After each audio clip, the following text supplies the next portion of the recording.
मेरुगिरी को धनुष और भगवान विष्णु को बाण बना दैत्यों के 3 पुरों का नाश करने वाले महाकाल,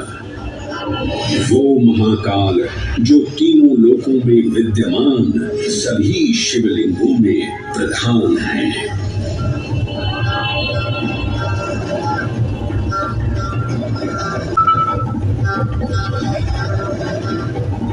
वो महाकाल जिनके त्रिशूल की तीनों नोकों से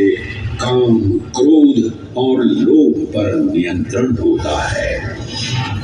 जिनके मस्तिष्क पर चंद्र शीतलता का प्रतीक है और जिनकी सवारी नंदी के 4 चरण सत्य, दया, दान और तप का चिन्ह है।